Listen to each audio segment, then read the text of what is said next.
Altas temperaturas deixam a Península Ibérica em alerta. Termómetros acima dos 40 graus estão a aumentar o risco de incêndios, com várias regiões já em chamas. Rússia cerra ataques também para lá do Donbass. Aumentam os alvos e as mortes de civis na Ucrânia.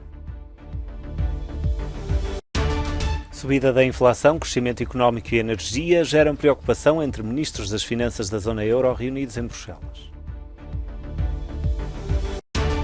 NASA revela a primeira imagem do telescópio espacial James Webb. Fotografia mostra o ponto mais distante do universo alguma vez captado. O calor que parece não dar tréguas à Europa chegou para ficar à Península Ibérica. Em Espanha, as altas temperaturas colocaram a maior parte das comunidades em alerta. Andaluzia e Extremadura, já habituadas a estas vagas, voltam a ser as principais vítimas. Uma massa de ar quente e seca proveniente da África promete não dar descanso nos próximos dias. Já não sei a que horas do dia sair. Está sempre muito calor. As previsões apontam para uma subida das temperaturas máximas acima dos 35 graus ao longo da semana. Em muitas cidades ibéricas, os termómetros vão ultrapassar os 40 graus. Um aumento cartografado pela União Europeia que deixa antever dias difíceis, sobretudo na Península Ibérica. As cores roxas, que abrangem uma parte significativa do território português, representam o maior risco de deflagração de incêndios. Com os termómetros a prometer novos máximos, Portugal entra esta terça-feira pelo segundo dia consecutivo em contingência. Situação que se deverá manter até pelo menos ao final da semana. Desde sexta-feira, mais de 300 incêndios deflagraram no país. De acordo com a Proteção Civil, os fogos dos últimos dias no continente obrigaram já a evacuação em 9 aldeias e terão consumido cerca de 2.500 hectares. Também Itália sofre com a propagação das chamas em Roma. Uma chuva de cinzas tem-se abatido sobre a cidade, onde o presidente local não poupa nas palavras. De acordo com o autarca, os múltiplos incêndios ao longo do último mês têm mão criminosa.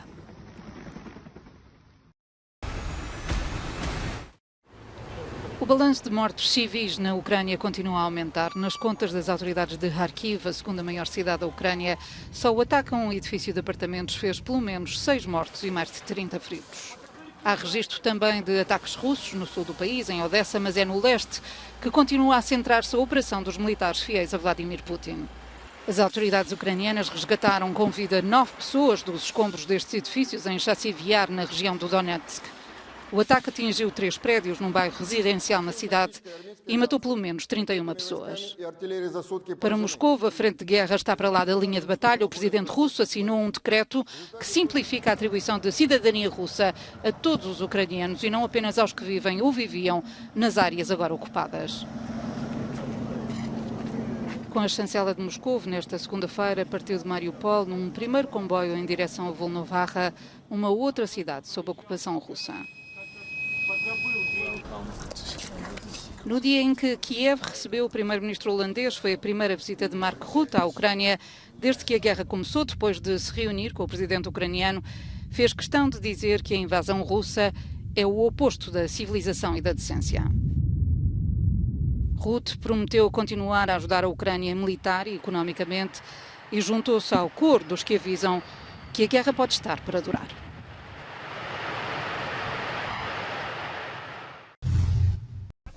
Na região ucraniana do Donbass prosseguem os bombardeios russos. E na região ocupada de Kherson, a sul, o exército ucraniano tenta ganhar controlo com uma contraofensiva. Mas a guerra na Ucrânia também se trava pelo controle do Mar Negro. E, ao que tudo indica, está para durar, como explicou o vice-secretário-geral da NATO em entrevista à Euronews. Provavelmente o destino e a finalidade da guerra serão decididos no campo de batalha. As condições políticas entre os dois lados estão muito distantes para que possamos ver condições políticas para uma solução diplomática, por enquanto. Então, mais guerra, infelizmente, mais destruição. A certa altura, esperamos que estejam reunidas as condições para que seja identificada uma solução política. Mas o facto de os russos se terem retirado da Ilha da Serpente é um sinal de que a guerra acabará, eventualmente? Sabíamos que prestam muita atenção à recaptura da Ilha da Serpente. Isto também é muito importante para todo o Mar Negro. Fica a apenas 40 quilómetros do porto de Constanza e da foz do Danúbio. É uma área estratégica. E o facto de a Rússia ter sido forçada a abandonar a ilha por causa dos ataques massivos e vigorosos da Ucrânia é um sinal muito bom. Além disso, é uma vitória tática também para o moral dos ucranianos. Representa muito. E claro, por causa da navegação, da liberdade de navegação no Mar Negro. A Ilha da Serpente, no Mar Negro, tornou-se um símbolo da determinação ucraniana. Foi tomada pela Rússia no primeiro dia da invasão e recentemente recuperada pela Ucrânia.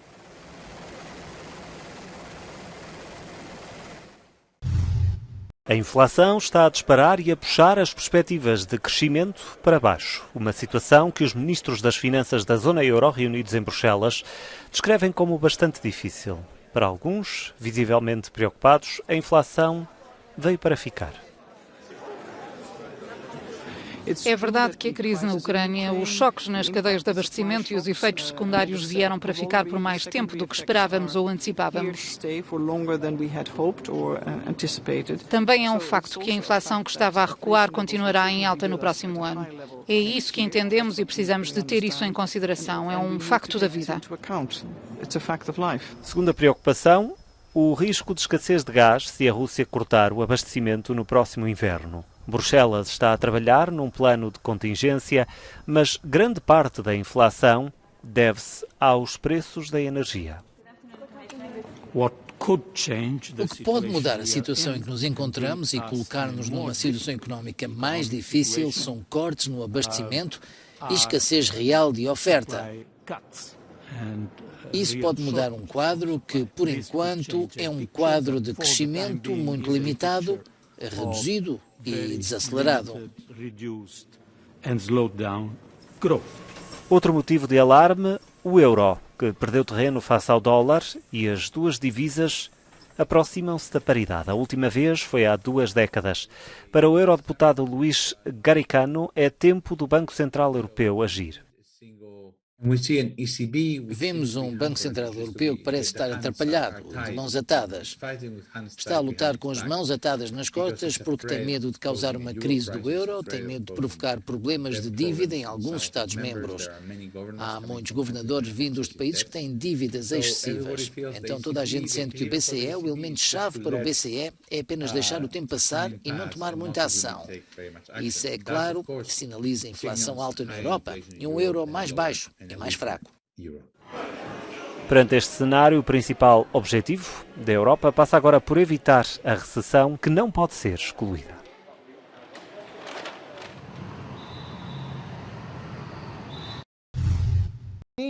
O Partido Conservador anunciará o sucessor do primeiro-ministro britânico Boris Johnson a 5 de setembro, após uma votação entre os membros do partido em um de 2 candidatos. Boris Johnson anunciou na semana passada a sua demissão e afirmou que se mantinha como primeiro-ministro até à eleição de um novo líder. Existem até ao momento 11 candidatos à liderança do governo do Reino Unido e do Partido Conservador, entre eles a chefe da diplomacia Liz Truss e o secretário britânico dos negócios estrangeiros Riemann Christie.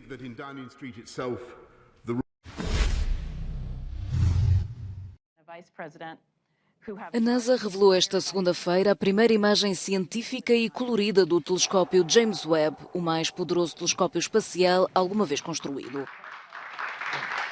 Um dia histórico, realçou o presidente dos Estados Unidos. Perante os olhos de Joe Biden e do mundo, foi revelada a imagem mais distante do universo alguma vez captada. Nela, é possível ver as primeiras galáxias formadas logo após o Big Bang, há mais de 13 mil milhões de anos.